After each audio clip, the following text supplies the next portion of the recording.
Bien, jóvenes, estoy con...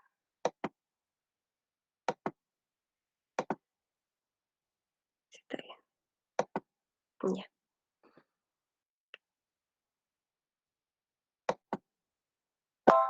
Bien, con respecto a la clase anterior, me había quedado algo en el tintero. Lo tengo por acá.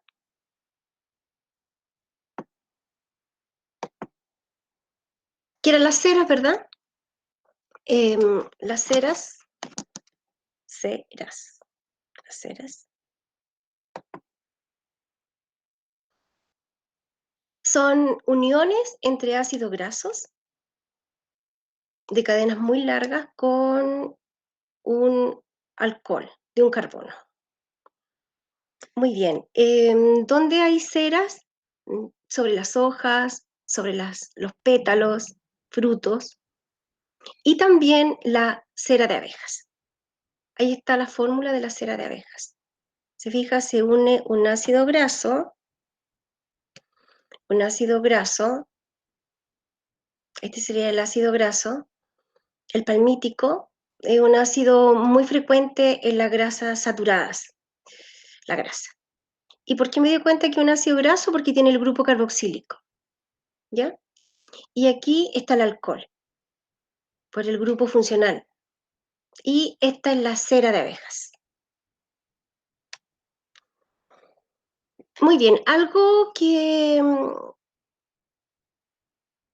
lo podríamos tomar como un resumen de la clase anterior es insistir en esta idea.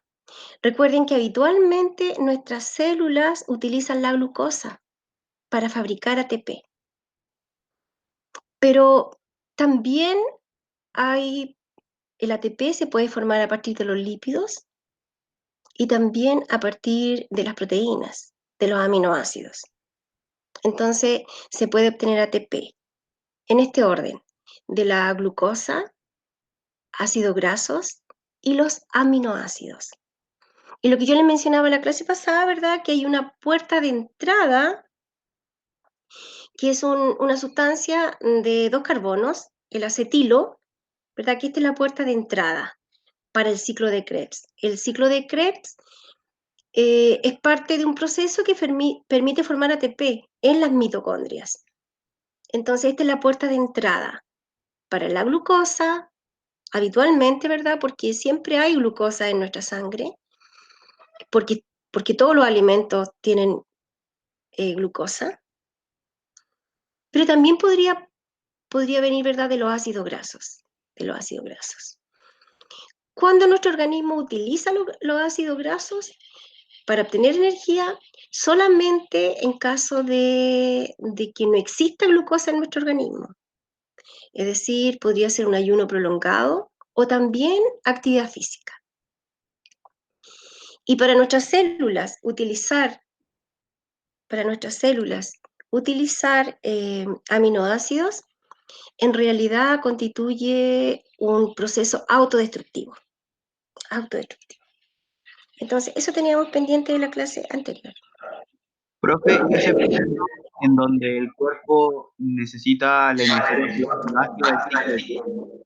Exactamente, el ciclo de Krebs. No he tenido la oportunidad todavía de ver esa parte de la materia, pero mira, la fabricación de ATP dentro de la célula es básico. Y allí voy a usar otra vez esta imagen. Entonces, esta fabricación de ATP,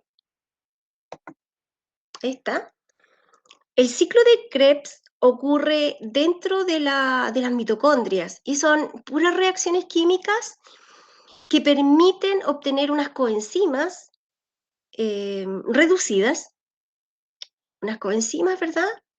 Que de su posterior oxidación se va a formar el ATP. ¿Y cómo se va a formar el ATP? Cuando el ADP se une a un fósforo, simplemente. Y eso ocurre en las mitocondrias. Pero también del ciclo de Krebs viene el dióxido de carbono que botamos en la respiración. Es decir, cuando la glucosa, cuando los ácidos grasos o un aminoácido están siendo oxidados oxidados, o sea, destruidos dentro de las mitocondrias, ¿verdad? Allí se libera también dióxido de carbono, porque el carbono, recuerden que es parte del esqueleto de las sustancias orgánicas, parte del esqueleto de los azúcares, de los lípidos y de las proteínas.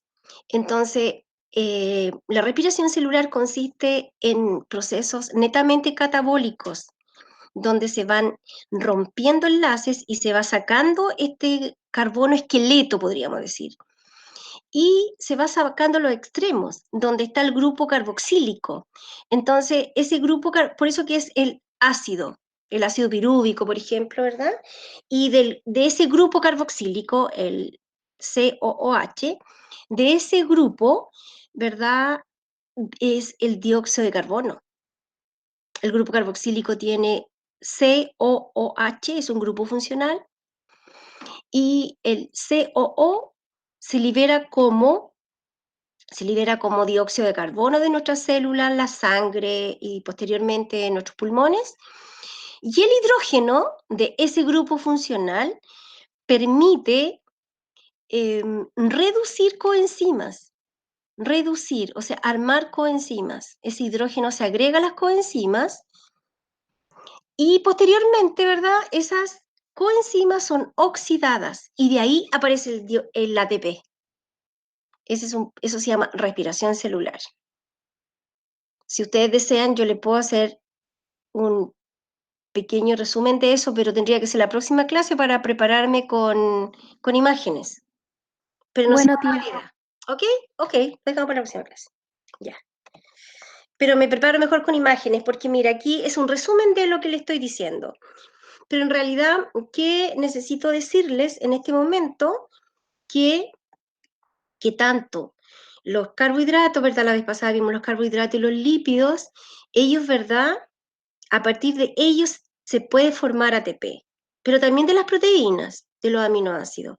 Pero este ya es un proceso de autodestrucción, de inanición, de estar muriendo de hambre. En cambio, de los lípidos, va a ser cuando ya no exista azúcar, se recurre a los lípidos, ¿verdad? Y puede ser de haber pasado un tiempo sin haber comido, o bien con la actividad física. También se pueden usar los ácidos grasos. De lo contrario, los ácidos grasos solo se van al tejido adiposo a almacenarse. Eso es lo que nos faltaba. Ya le quiero dar un aviso, chicos. Yo le coloqué un resumen de... Porque nosotros a partir de esta semana tenemos que incorporar grabación a nuestras clases. Y son grabaciones de media hora. Entonces yo le hice un resumen de características de los seres vivos, niveles de organización y las células. ¿Ya? Procarionte, eucarionte. Gracias, tía. Entonces, espero que les sirva porque está resumido ahí esa primera parte. Después, más adelante, va a venir uno con esto que estamos viendo ahora, ¿verdad? Carbohidrato, lípido, proteína y ácido nucleico que vamos a ver hoy día. Ok, entonces vamos con lo de hoy día. Bien, hoy día vamos a ver proteínas y ácido nucleico. Recuerden que estas son moléculas orgánicas, ¿verdad? Y aquí se les llama moléculas orgánicas, sustancias con esqueletos de carbono, ¿verdad? Y la clase pasada vimos los azúcares, los lípidos, y ahora nos corresponde ver las proteínas y los ácidos nucleicos. La próxima clase, bueno, le voy a traer ese resumen de respiración celular. Creo que va a estar todo el rato en eso, pero creo que es un buen momento para verlo porque le ayuda, si profundizamos un poquito en esa materia, le ayuda a conectar más materia. Ya, partamos con las proteínas. Las proteínas, ¿verdad? Son macromoléculas que tienen esos átomos. Carbono, hidrógeno, oxígeno, nitrógeno y azufre. Muchas preguntas de aplicación van por simplemente con saber esto, ¿ah? ¿Ya? Pero están incluidas dentro de las preguntas.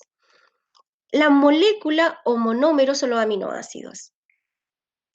Al unir aminoácidos se hace mediante un enlace covalente, el enlace peptídico. Alimentos los cuales se encuentran carnes, ¿verdad? Huevos. Y las proteínas tienen importantes funciones en nuestro organismo, hormonales, por ejemplo, hormonales, la insulina, prácticamente todas las hormonas son de naturaleza proteica. Solamente las que vimos en la clase pasada, ¿verdad? Eran de naturaleza lipídica, que la voy a retomar en un momentito. Hay proteínas transportadoras, la mioglobina, la hemoglobina. Los anticuerpos son proteínas, muchos de ellos glucoproteínas, pero una gran parte de proteína en su estructura. La actina y la miosina son proteínas que participan en la contracción muscular y las enzimas son de naturaleza proteica, ¿verdad? Las enzimas que, que son biocatalizadores biológicos que permiten las reacciones químicas a nivel celular. Muy bien, esta imagen que ayuda a conectar la clase anterior con esta. La clase pasada vimos las hormonas esteroidales. Hormonas esteroidales. Y ahí tenemos el cortisol, ¿verdad? La aldosterona y las hormonas sexuales. Esas eran hormonas de naturaleza lipídica. Y todas se armaban, recuerden, a partir del colesterol. El colesterol. Ya. Y luego viene, hay diferentes clasificaciones, pero quise tomar esta porque podemos hacer un poco más compleja esta parte. Digamos, no solamente una visión como proteicas, pero es muy simple, miren. Están las no esteroidales y algunas son proteínas, ¿ya? Proteínas, como por ejemplo la insulina, que nos va a importar, es una proteína. Ya les voy a dar un ejemplo. También hay hormonas que están formadas por cadenas cortas de proteínas, cadenas de aminoácidos. ¿Se fija? O sea, naturaleza proteica.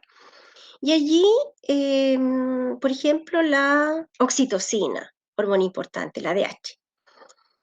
También hay otras, también de naturaleza proteica, que son aminoácidos modificados, ¿verdad? Aquí está la adrenalina, noradrenalina, la tiroxina. Se fija, es un aminoácido. La tiroxina, por ejemplo, es un aminoácido que tiene yodo en su estructura. Yodo, tiene 4 átomos de yodo. Y la glucoproteína, que son proteínas asociadas, se asocian proteínas más carbohidratos, y allí tenemos las gonadotrofinas, por ejemplo. Tenemos la LH, la FSH, ¿se fija? Esas son proteínas bastante grandes y además se asocian con carbohidratos. Ya. Y la TSH, igual, que son hormonas proteicas. Entonces aquí coloqué una, no logré una, no pude encontrar una buena de glucoproteína, pero allí le coloqué algunas, mire. Ahí está la insulina. Estas son de naturaleza proteica. La insulina está formada por 2 cadenas de aminoácidos. 2 cadenas. Ah, pero a usted le gusta que lo grande. Ya, ok. ¿Ya? ¿Verdad? Ahí está la insulina, cadena 1, que tiene 30 aminoácidos, y la cadena 2, que tiene 21 aminoácidos. Esa es la insulina. ¿Ya? La oxitocina está acá, y la oxitocina es un péptido nomás, porque tiene 9 aminoácidos. Esos son los péptidos. Tienen hasta 10 aminoácidos. ¿Ya? La oxitocina. Y la adrenalina, ¿verdad? Lo que dijimos recién, estos eran derivados de aminoácidos. Derivados de algunos aminoácidos. La adrenalina, por ejemplo, es derivado de estos aminoácidos. Y aquí también les quiero indicar que algunas sustancias, ¿verdad?, actúan como hormona y como neurotransmisor. La adrenalina, ¿verdad?, es producida, por ejemplo, por una glándula que está sobre los riñones. Ahí se produce esta hormona, pero también en el cerebro se produce también como neurotransmisor. Entonces, muchas hormonas tienen esta doble función, no solamente de un solo tipo. Y queda pendiente y no tengo una imagen buena de una glucoproteína. Ahí está la LH, la FSH, ¿verdad? Esa hormona que actúan sobre las gónadas. Bien, las proteínas tienen dos importantes características que son específicas. ¿Cómo está dado su especificidad? Está dada principalmente por su estructura primaria. A continuación vamos a hablar de la estructura primaria de las proteínas. Muy bien, y está garantizada esta estructura primaria básicamente por el ADN, ¿no es cierto? Pero a continuación lo explico.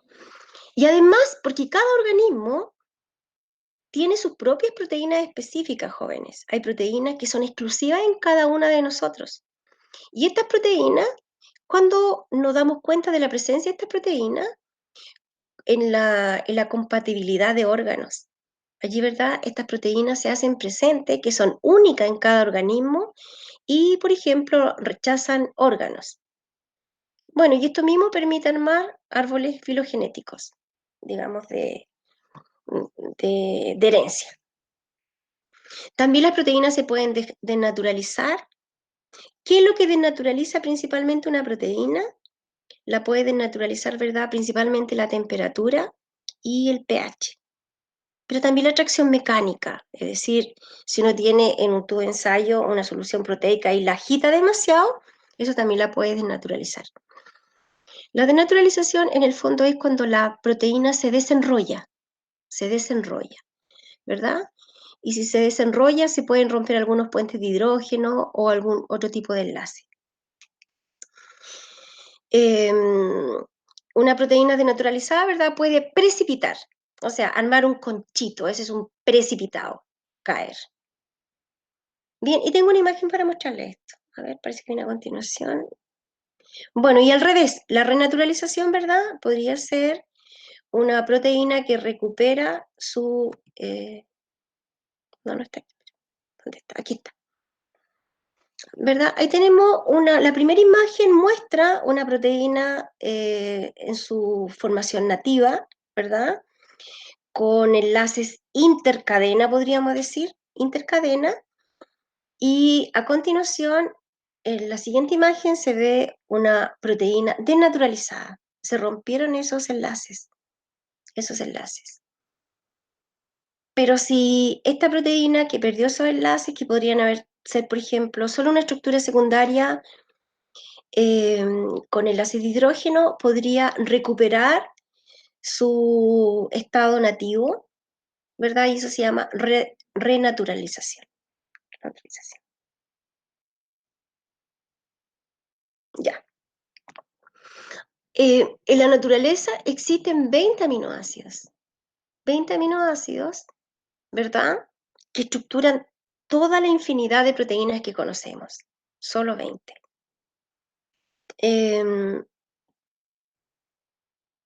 El concepto importante que tenemos que manejar acá en biología es básicamente con el concepto de aminoácidos esenciales.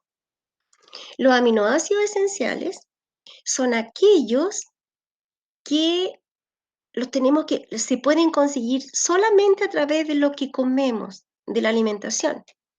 Ustedes dirán, pero todo lo obtenemos de esa manera, ¿verdad?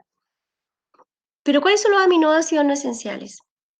Son aquellos que nuestro hígado puede transformar en otro.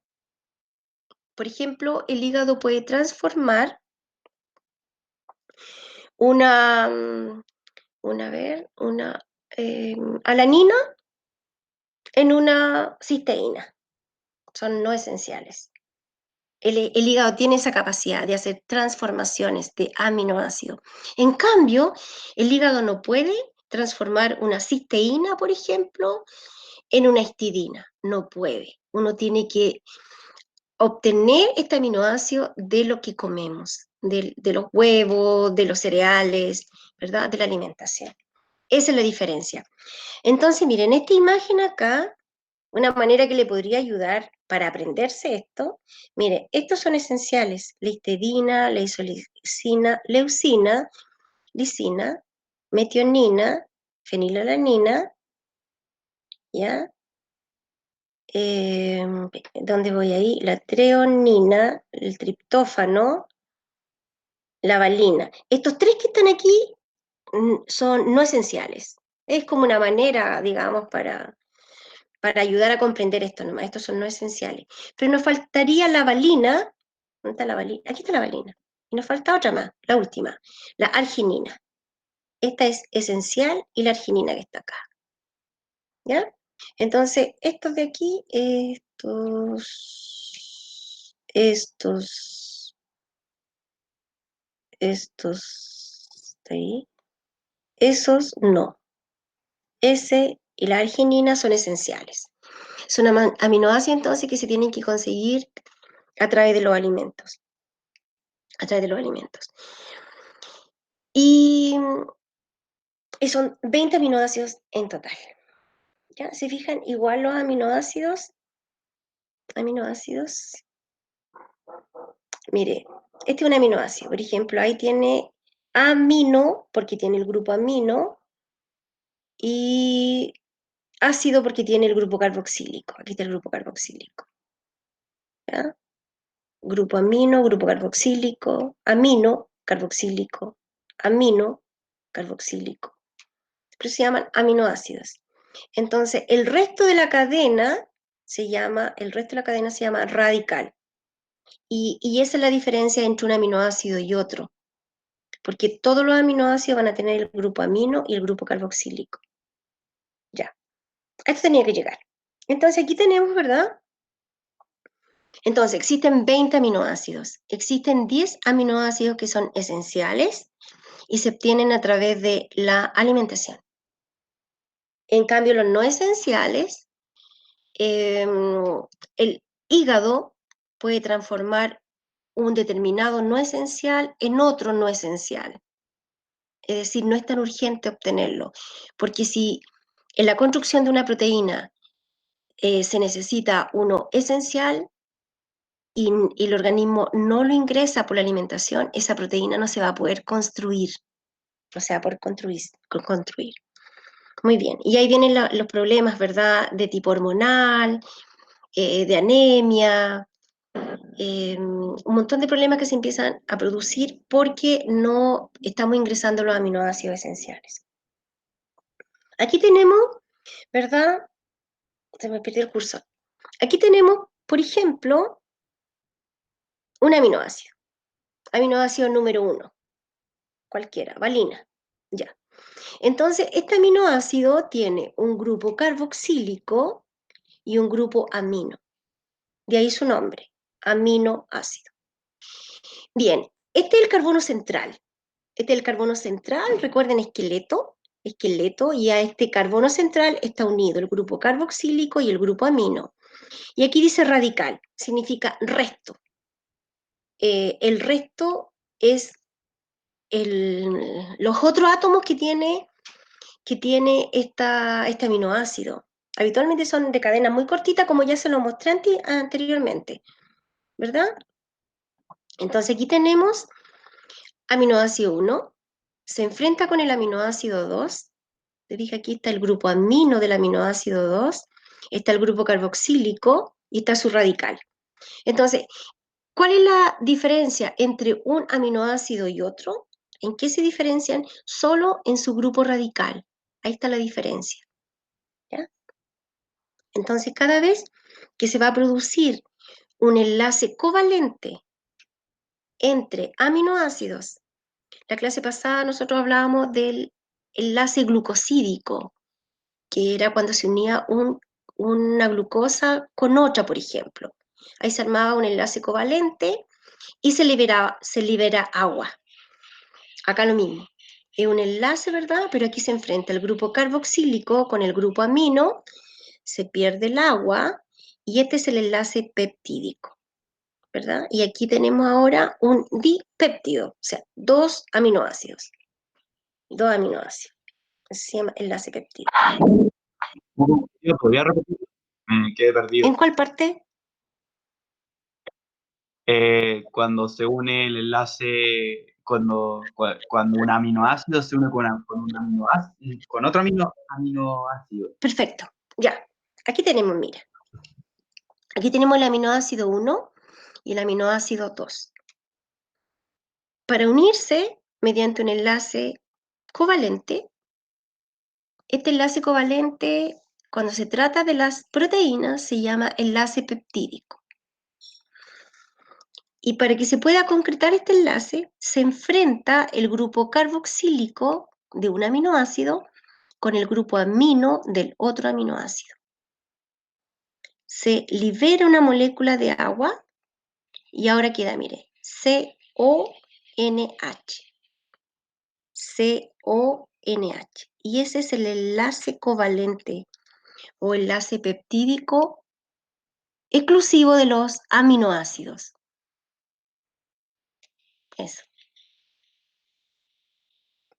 Gracias, tía. Muy bien. Pregunten nomás cuando necesiten, por favor. Vamos a hablar ahora de la configuración espacial de las proteínas. Aquí hay como un resumen, esta imagen muestra un resumen, mire. Esta es la estructura primaria. ¿Qué es la estructura primaria de dónde sale la estructura primaria? Esta información viene del ADN. El ADN, con sus bases nitrogenadas, se transcribe en ARN. Ya voy a traer una imagen de eso, escúchelo nomás ahora.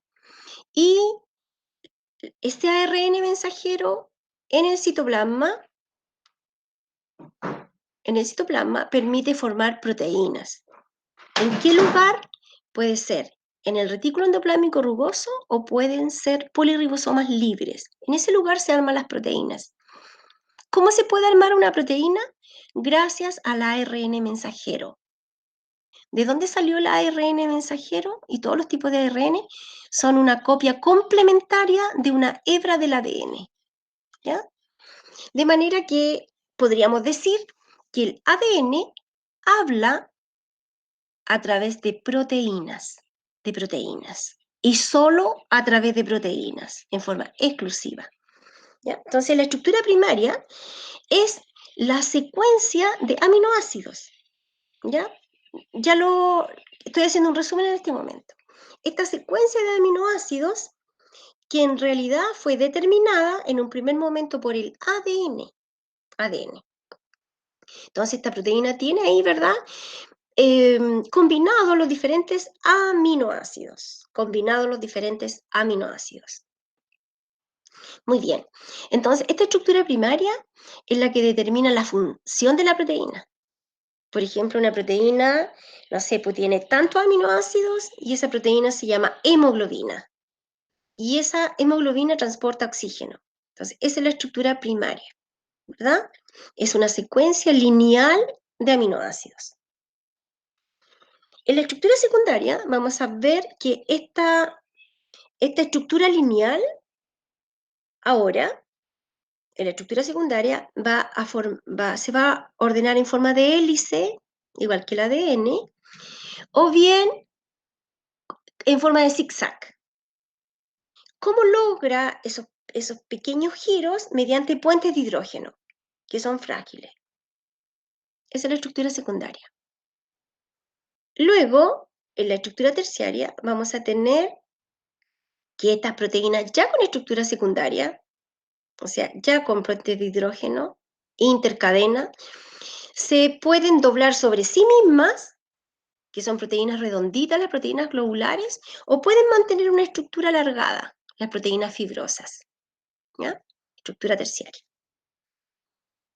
Y una estructura cuaternaria es cuando estas estructuras terciarias se juntan, dos o más se juntan y forman y se unen, ¿verdad?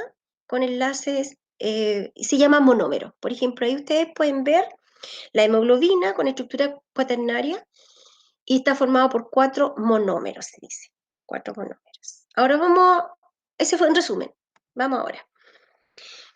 Estructura primaria. Entonces, la estructura primaria va a estar dada, ¿verdad?, por la secuencia de aminoácidos de esta proteína. ¿Se fija? Y ahí ustedes pueden ver glicina, isoleucina, valina y los 20 aminoácidos que yo les... Por eso es importante mostrar esos 20 aminoácidos. Y algunos de estos van a ser esenciales. ¿Se fija?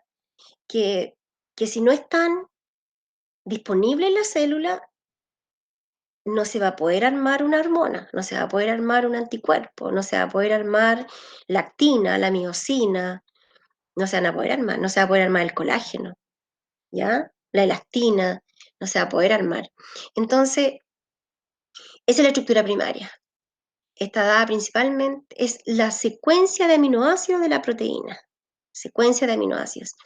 Y los aminoácidos, recuerden que están unidos por enlaces covalentes, enlaces peptídicos. Entonces, en la estructura primaria solamente tenemos enlaces covalentes, solo enlaces covalentes. En la estructura secundaria, ¿verdad? Aquí tenemos, está dada principalmente por puentes de hidrógeno. Entonces, esta secuencia de aminoácidos ahora va a formar una alfa hélice como un resorte, como una espiral o bien como zigzag. Esa es la hoja plegada. Esta estructura es solamente gracias a puentes de hidrógeno. En la estructura terciaria, ¿verdad? Van a entrar en juego otras uniones, puentes disulfuro, uniones covalentes, uniones iónicas, diferentes uniones. Entonces, en la estructura terciaria, por ejemplo, vamos a encontrar dos tipos de proteínas, las proteínas fibrosas y las globulares. Las proteínas fibrosas son insolubles en agua. Ahí tenemos, por ejemplo, el colágeno. Ahí hay una imagen del colágeno. El colágeno a la vez está formado por 3 hebras, ¿ya? Tres hebras. Y arman esta proteína, y el colágeno es súper importante en nuestra piel, por ejemplo. La elastina, también una proteína fibrosa, son alargadas. La queratina del pelo son proteínas fibrosas. La fibroína de la seda, ¿verdad? La seda con una gran resistencia, es fabricada por gusanos, eh, son proteínas fibrosas. Fibrosas porque son alargadas. Y las proteínas globulares, en la misma cadena que arma como un globito, ¿ya? La mayoría de las proteínas que nosotros hablamos son proteínas globulares. Ellas, ¿verdad?, están en nuestra sangre, están en nuestras células, las enzimas, las hormonas, los anticuerpos. Las proteínas de la membrana son proteínas globulares, porque uno las mira y son redonditas, ¿ya? Redonditas. Esas proteínas transportadoras que siempre hablamos son proteínas globulares, a diferencia de las fibrosas que habitualmente forman parte la matriz de la matriz extracelular. Por ejemplo, en la matriz extracelular nosotros encontramos colágeno, elastina. Ahí encontramos esas proteínas que son alargadas, son proteínas fibrosas. Y esas son estructuras terciarias. Profe, ¿Sí? ¿los puentes disulfuros solo pasan cuando hay cisteína o no? Sí. Y constituirían parte de la estructura terciaria. ¿Ya? Sí. No traje, pero sí, sí. Ah, ya. Exacto. Estructura cuaternaria, cuando se unen dos o más cadenas polipeptídicas. O sea, estas cadenas tienen que tener previo estructura terciaria. La más importante a nivel biológico es la hemoglobina. Pero también hay proteínas de estructura cuaternaria en la cápside, por ejemplo, de los virus. Ahí también encontramos proteínas con estructura cuaternaria. Ácidos nucleicos. Los ácidos nucleicos, los ácidos nucleicos están formados por carbono, hidrógeno, oxígeno, nitrógeno y fósforo. Molécula básica, nucleótido. También hay enlaces covalentes que se producen entre nucleótido y nucleótido de la misma hebra. ¿Ya? Ya les voy a explicar todo eso igual. Alimentos, frutas y verduras frescas, porque las altas temperaturas rompen el ADN fácilmente. Funciones, El ADN, ¿verdad? Sabemos que contiene la información genética y regulan el metabolismo. El ARN, la función que tiene es una sola: sintetizar proteínas. Producir, fabricar o sintetizar es lo mismo. Y el ATP es la molécula energética. Entonces ahora vamos a desarrollar todo esto. Bien, primero quiero volver a repetir una idea que ya les mencioné, que es súper importante que la tengan para poder ir enlazando materia. Uno aprende cuando es capaz de enlazar, unir una cosa con la otra, que parece que está muy lejana, pero no, están cerca. Mire, ahí tenemos nosotros el ADN. El ADN, hoy día vamos a ver el ADN también, y aquí ya estamos viendo un poquito de él. El ADN, doble hélice, está hecha de dos hebras. Dos hebras. ¿Ya? Muy bien. Cada vez que se necesita una enzima, una proteína, que una célula necesita fabricar una enzima, una proteína, es el siguiente paso que tiene que ocurrir es fabricar ARN. ARN. O sea, esta información genética se transcribe o se copia esta información genética en ARN. Porque se me perdió el cursor acá. Aquí tenemos el ARN, mire. Entonces, el ARN es complementario a una hebra del ADN. Es complementario, pero a la vez es prácticamente idéntica a la hebra molde. Mire, esta es la Profe, molde. Sí, dígame nomás. es que hace poco hice un ensayo de ciencia y me salió una pregunta que decía como, ¿en qué orden ocurren los siguientes procesos? Y salía transcripción, procesamiento del ARN y traducción. ¿El procesamiento del ARN ocurre después de la transcripción o no? Sí, ocurre ¿O antes? en el nucleolo, no, después, en el nucleolo. Lo primero que ocurre es la ¿Y qué es transcripción. el procesamiento? Ya, lo explico ahora. Mira, lo primero que tiene que... Entonces, primero está el ADN. Se necesita fabricar, no sé, insulina, ya. Insulina. Entonces, eh, se abre la doble hebra de ADN. Todo esto va siendo supervisado por enzimas, ¿ah?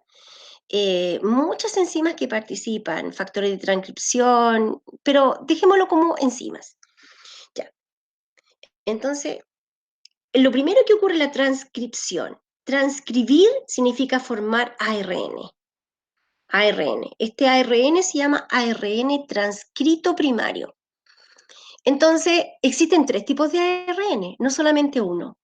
Entonces, este ARN transcrito primario, a continuación, pasa a un organelo que tiene el núcleo, que se llama nucleolo. Y a nivel del nucleolo, se acondiciona en diferentes tipos de ARN. Entonces, en el nucleolo se va a procesar este ARN transcrito primario y se va a armar el ARN mensajero, el ARN de transferencia y el ARN de ribosómico. Por ejemplo, todos conocemos los ribosomas. En este lugar, el ARN ribosómico se va a unir a proteínas y va a armar los ribosomas. O sea, en este mismo lugar se arman los ribosomas, en el nucleolo. Entonces, aquí he procesado el ARN en el nucleolo, en el nucleolo. Ya. Entonces, tenemos... Entonces, aquí fue directo para el ARN mensajero, ¿se fijan? El ARN mensajero es una secuencia de bases nitrogenadas, al igual que el ADN. La información genética está escrito en bases nitrogenadas y de su diferente orden va a dar los diferentes productos, o sea, las diferentes proteínas. Muy bien. Entonces aquí tenemos el ARN mensajero. Vamos a pensar que ya pasó al nucleolo, ahí se procesó, y viene el citoplasma. Y en el citoplasma, ¿verdad? Está obligado a unirse a ribosomas. A ribosomas. Y estos ribosomas forman, junto al ARN mensajero, forman los poliribosomas, que se pueden ubicar en la superficie del rugoso o se pueden ubicar libre en el citoplasma. En esos dos lugares se pueden ubicar los poliribosomas. Entonces, en esos lugares, en cualquiera de esos lugares, se van a fabricar ahora proteínas, muchas enzimas, porque las enzimas son las que mueven el metabolismo. Y ese proceso de fabricar proteínas dentro de la célula se llama traducción. Cuando dentro de la célula, en el retículo endoplásmico rugoso o se forma, por ejemplo, ya la catalasa de los peroxisomas, eso se llama traducción, que significa formar proteínas. Y estas proteínas se van a formar entonces de acuerdo a, a un mensaje genético que viene en el mensajero. Y este mensaje genético se sacó de una hebra del ADN, fue complementario. Complementario. Entonces, antes estaba diciendo ahí, miren, este es el ARN mensajero, que es complementario a esta hebra. Pero sin embargo, el ARN mensajero que está acá, que se está armando acá, es igual a esta hebra. Solamente que tengo que cambiar la U por la T nomás. ¿Se fija? Porque el ADN no tiene U y el ARN no tiene T.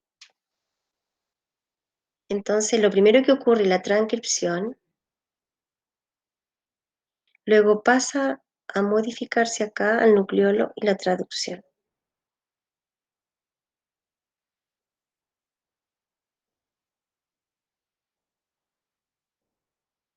Cuando el ARN se forma, se le agrega al final una cola, ¿ya? Pero eso es posterior, siempre es posterior. Lo primero que ocurre es que se abre la doble hebra de ADN, en la hebra del ADN va a estar el promotor, que es un sector del ADN en la cual se tiene que enlazar la enzima, la RN polimerasa, se ubica en este lugar, ¿verdad? El operador es capaz de sacar alguna sustancia que pueda estar obstruyendo eh, al represor, puede sacar el represor y ahí comienza la síntesis del ARN. Entonces, no existe nada anterior a esto. O sea, lo anterior a todo esto es abrir la doble hebra del ADN y la ARN polimerasa, que es la enzima, se une al promotor del ADN. Y ahí comienza la síntesis. Una vez armado el ARN, se le agrega una cola, la poli A, una cola de adeninas. Muy bien, y después pasa al nucleolo a modificarse. Entonces, en cualquier contexto, lo primero que ocurre es la transcripción. ADN, transcripción. ¿Qué significa transcribir? Armar ARN. Y después, cuando se forman las proteínas, a partir del ARN mensajero, podríamos decir, o de los poliribosomas, la traducción es formar la proteína. La proteína. ¿Quedó más o menos claro? Son hartas cosas, pero eso es en general. ¿Se entendió eso?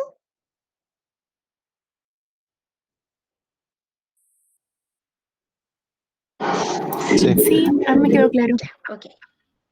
Muy bien. Entonces, el ADN, vamos a partir con las bases nitrogenadas. Tenemos bases nitrogenadas, ¿verdad? Ahí están presentadas. Están las pirimidinas, que son bases hechas de un anillo. Está la citosina, la timina y el uracilo. Y están las purinas o púricas, en lugar de la N puede llevar una C. También se puede llamar pirimídicas, de un anillo. O las purinas o púricas, la adenina y la guanina.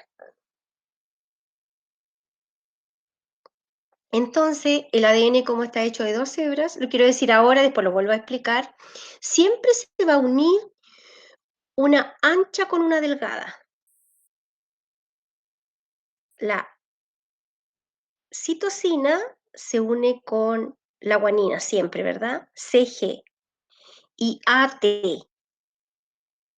Este es para la estabilidad del ADN. Siempre va a ir unida una pirimidina con una purina, una ancha con una delgada. En el ADN se une la adenina con la timina y la citosina con la guanina, ¿ya? Para la estabilidad. No puede ir la A con la G, por ejemplo, no, porque en ese lugar se va a producir un quiebre del ADN, ¿ya? Bien, esas son las bases nitrogenadas. Tienen carbonos, ¿no? Bien, les presento la pentosa. La pentosa, como ya lo habíamos visto en la clase pasada, ¿verdad? Eran carbohidratos de 5 carbonos, ¿no es cierto? Y la fórmula era C5H10O5. ¿Se acuerdan de eso? Las pentosas. Y 2 pentosas importantes, la desoxirribosa, que forma parte del ADN, y la ribosa es el azúcar del ARN.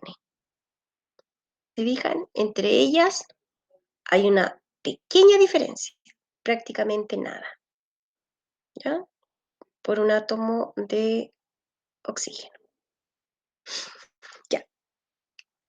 En lo que quiero que se fijen es en los números que tienen los carbonos, ¿ya? Ahí está el carbono 1 con una comita, 1'. El carbono 1 es súper importante porque en el carbono 1 de esta azúcar se va a unir siempre la base nitrogenada. En ese lugar se va a ubicar una adenina, una guanina, una citosina, y si es el ARN, en ese lugar se va a ubicar un uracilo, una adenina, una guanina, una citosina. Ya. Entonces está el carbono 1 en el cual va la base. Ahora miren el carbono 3, por favor. Ahí está la 2, 3. En el carbono 3 de la pentosa siempre va a ir el enlace covalente. Va a ir el enlace fosfodiéster. Este enlace que va a permitir unir todos los nucleótidos del ADN o del ARN. Ya. Entonces, en el carbono 3 va el enlace covalente. Ahora miren el carbono 5. En el carbono 5 siempre se va a unir el grupo fosfato. Siempre el grupo fosfato. ¿Ya? Entonces, esto es como lo más básico que hay que insistir en esta parte. Porque si comprenden esto, después van a poder comprender muchas otras cosas. Muy bien, de nuevo, en el carbono 1 va la base. En el carbono 3, el enlace covalente con otro nucleótido. Y en el carbono 5 va a ir el grupo fosfato. Muy bien. Alguien podría preguntar, por ejemplo, ¿por qué carbono 1'? Simplemente, jóvenes, escuchen, es para diferenciar de los carbonos de la base, porque las bases también van a tener carbonos y también se van a enumerar. Entonces, cuando el carbono no lleve prima, ese carbono va a ser de la base de ese nucleótido. ¿Ya? Muy bien. Vamos a volver a esta imagen, pero avancemos a esto. Entonces, ahí tenemos, miren por favor la primera imagen. Ahí tenemos ahora el nucleótido. ¿Qué es el nucleótido? Es el ladrillo que forma el ADN, el ARN, el ATP, el GTP, ¿te fijas? Todas estas moléculas que se llaman ácidos nucleicos. Están hechos de una unidad básica de construcción. Y esta unidad va a estar formada por una base, una pentosa y un grupo fosfato. A eso le llamamos nucleótido. Nucleótido. Entonces, regreso para atrás, mire de nuevo. Entonces, aquí es súper importante Súper importante la pentosa. Parto estudiando la pentosa y me aprendo sus carbonos. Entonces, en el carbono 1 va a estar la base, en el carbono 3 el enlace covalente y en el carbono 5 siempre va a ir el fósforo, carbono 5. ¿Por qué es tan importante esto? Porque después uno habla de que son antiparalelas y dice una va en el sentido 3 a 5 y la otra 5 a 3, porque está relacionado solamente con esto, con los carbonos de la pentosa. O luego uno dice, este es el extremo 5, pero ¿qué es el extremo 5? Simplemente es el lugar donde está anclado el fósforo, unido el fósforo, ¿te fijas? De ese nucleótido, ¿ya? Eso. Entonces, vamos al nucleótido. El nucleótido, entonces, ustedes pueden ver ahí, pueden ver el nucleótido, pueden ver la pentosa, ¿no es cierto? Y en el carbono 1 va la base. Esa es la adenina.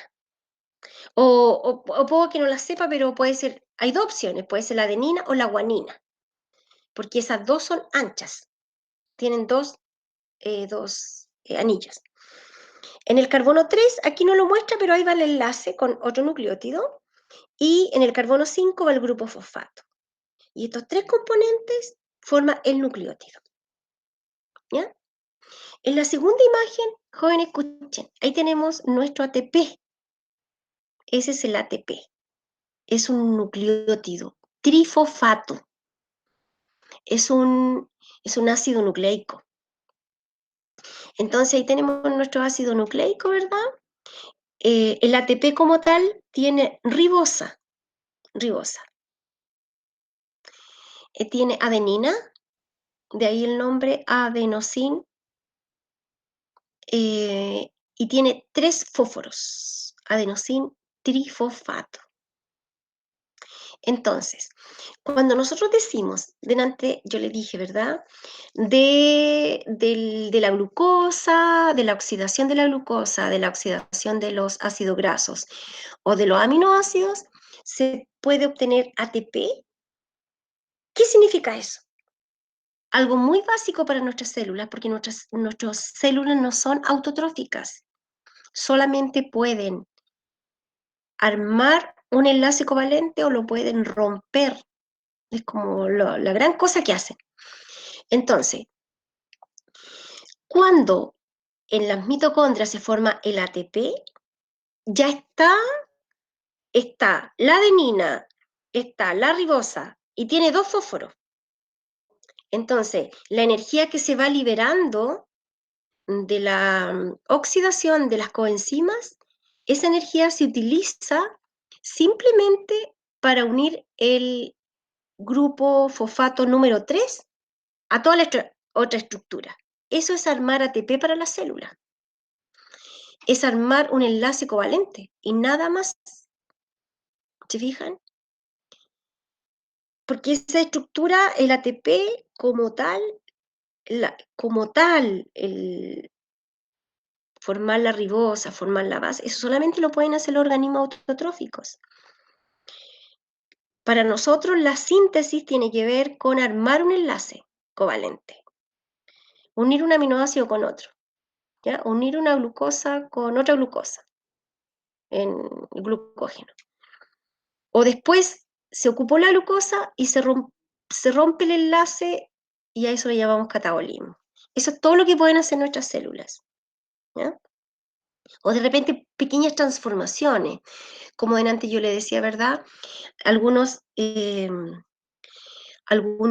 ácidos grasos, no, algunos aminoácidos no esenciales se pueden transformar en otros, pero un aminoácido no esencial no se puede transformar en un esencial. Esas cosas también las puede hacer el cuerpo como transformaciones, pero nunca armar las estructuras como tal. Solamente heterotrófico es un organismo que rompe enlaces en general y fabrica enlaces. Ese es el ATP. El ATP, ¿verdad?, está formado por adenina, ribosa y 3 grupos fosfatos. Cuando nosotros decimos, por ejemplo, en la contracción muscular se ocupa mucho ATP, ¿qué le pasó al ATP? Simplemente se rompe el último enlace y el ATP ya no es ATP, ahora es ADP, o sea, queda con difosfato, 2 fósforos. Ha perdido un fósforo. Y después cuando se arma el ATP entonces, se le agrega el fósforo. Se armó ATP. Cuando el ATP se rompe, se le quita un fósforo. Y eso es todo. Ese se llama ciclo ADP-ATP. Ciclo ADP-ATP.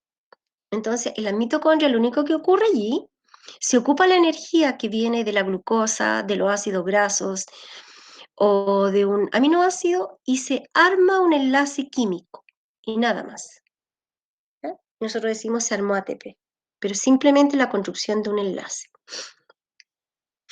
Bueno, ahí tenemos el ATP, perdón, el ADN con sus 2 hebras antiparalelas.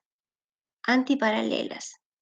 Las hebras del ADN son antiparalelas y eso significa que una hebra está en el sentido 5 es a 3 y la otra 3 es a 5. ¿Qué significa que una hebra esté en el 5 es a 3? Significa que lo que está en el extremo es el grupo fosfato, porque el grupo fosfato siempre se une en el carbono 5, ¿ya? Por lo tanto, esa hebra, ¿verdad? Ahí va a tener el fósforo, y si vamos al final de esa hebra, va a terminar con una pentosa que va a tener expuesto su carbono 5, y decimos está en el sentido 5 es a 3. Si ahora miramos la hebra del frente, vamos a tener, ¿verdad?, que las pentosas se tuvieron que dar vuelta. Se tuvieron que dar vuelta para poder colocar su base frente a la otra base. ¿Ya? Entonces ahora esta pentosa deja expuesto su carbono 3 y a eso le llamamos extremo 3. Y al final de la hebra, ¿verdad?, la pentosa va a tener expuesto su carbono 5 porque ahí está el grupo fosfato. Y decimos, ¿verdad?, estas hebras son antiparalelas, tienen distinto sentido de crecimiento. Una está en el sentido 5 es a 3 y la otra 3 es a 5. Y solo tiene que ver con el carbono de la pentosa y nada más. Por eso es que es tan importante aprender esa figura. En el carbono 1 va la base. En el carbono 3 va el enlace covalente, fosfodiéster. Y en el carbono 5 va el grupo fosfato. ¿Alguna pregunta en este punto?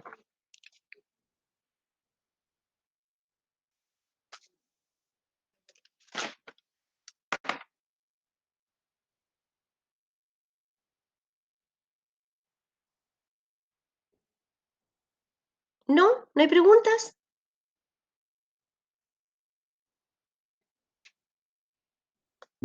No, profe. Ok, sigamos. No, tía. Bien, gracias. Bien, ahora, una hebra con la otra hebra van apareadas, una hebra se aparea con la otra hebra a nivel de las bases mediante puentes de hidrógeno. Puentes de hidrógeno. Un puente de hidrógeno es una atracción entre cargas, entre un átomo que tiene una carga positiva y una negativa.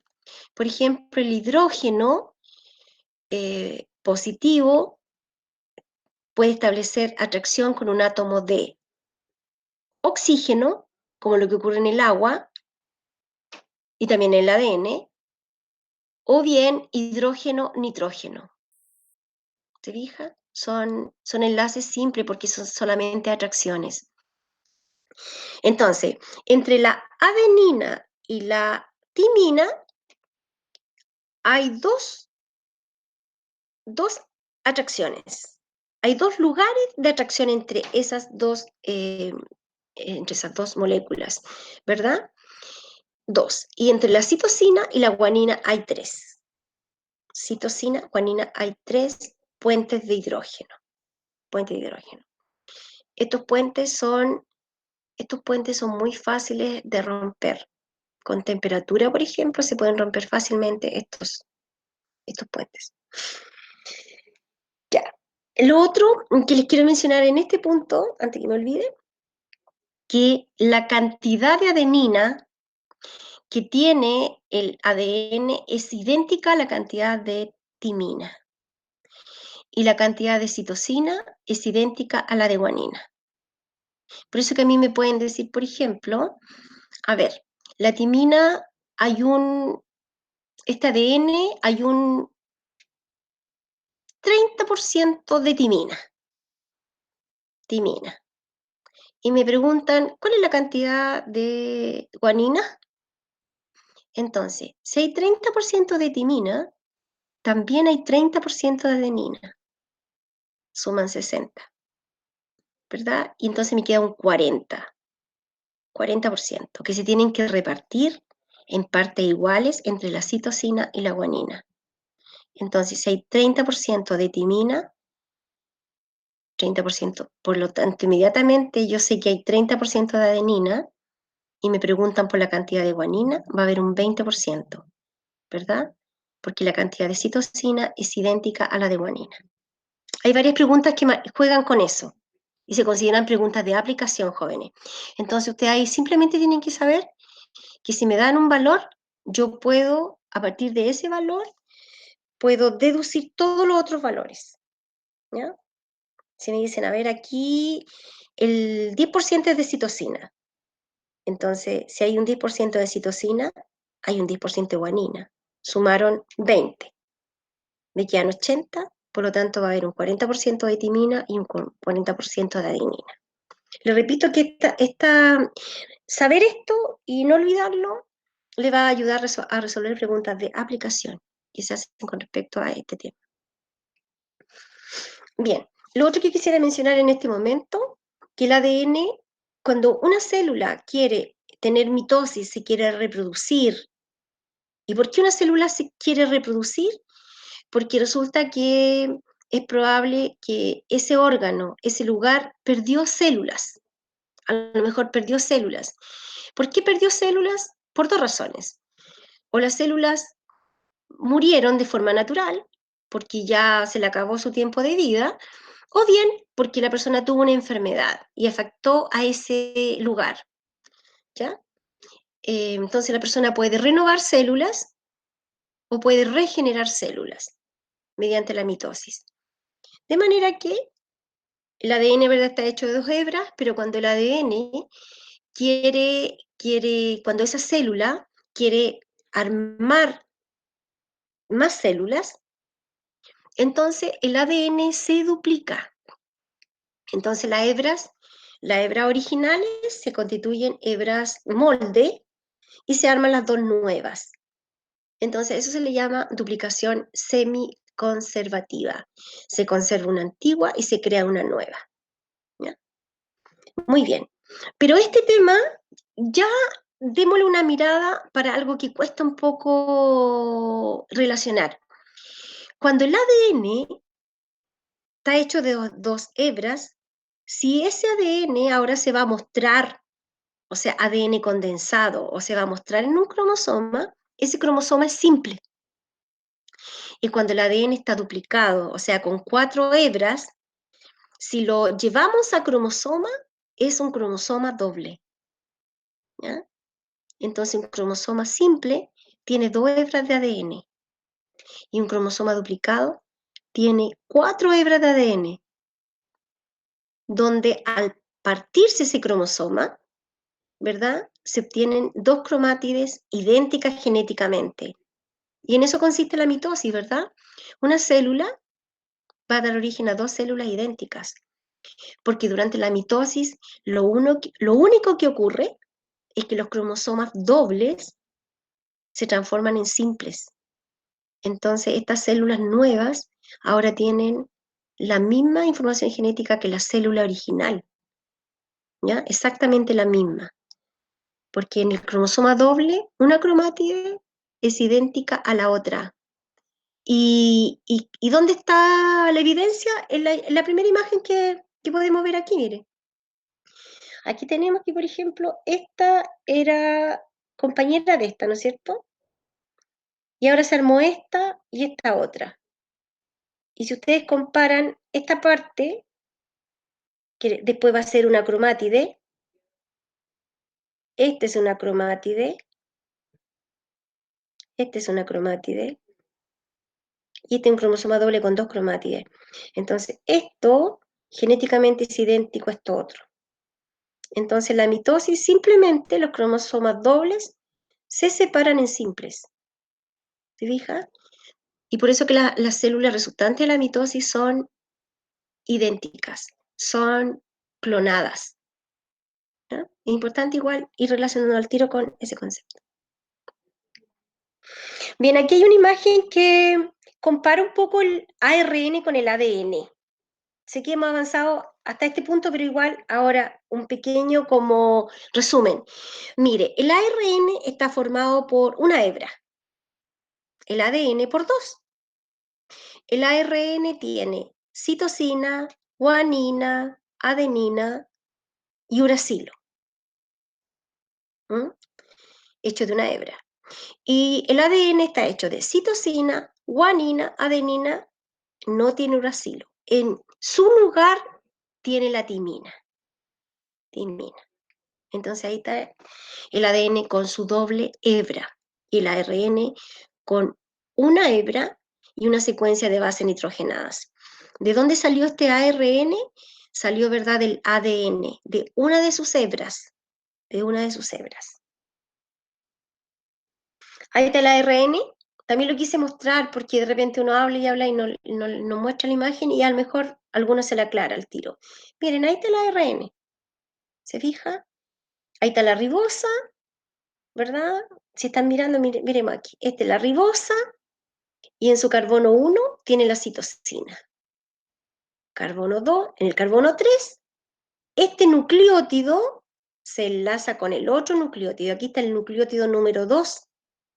¿Te fijas? Entonces, la pentosa en el carbono 5 tiene su grupo fosfato. En el carbono 1, la base. Aquí está el nucleótido número 2.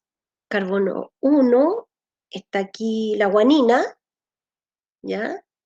En el carbono 3 se enlaza con el fósforo del otro nucleótido, del otro, y en el carbono 5 tiene su grupo fosfato. Entonces, este va a ser el extremo 5 de esta ARN, extremo 5. ¿Por qué? Porque en este lugar está el carbono 5. Ya. Aquí está el 3, miremos el 4. Este nucleótido, ¿verdad? Ahí está su carbono 5, donde está el grupo fosfato, carbono 5, donde está su grupo fosfato, y este grupo fosfato a la vez está unido con el nucleótido número 3, un enlace fosfodiéster. En el carbono 1 está el grupo, la base nitrogenada. Carbono 3 de esta pentosa queda expuesta acá, por lo tanto este es el extremo 3 del ARN. Simplemente porque ahí está el carbono 3. Simplemente por eso. Ya. ¿Qué más coloqué acá? No, eso ahí, interesante eso, pero es mucho. Ya. Muy bien, preguntas.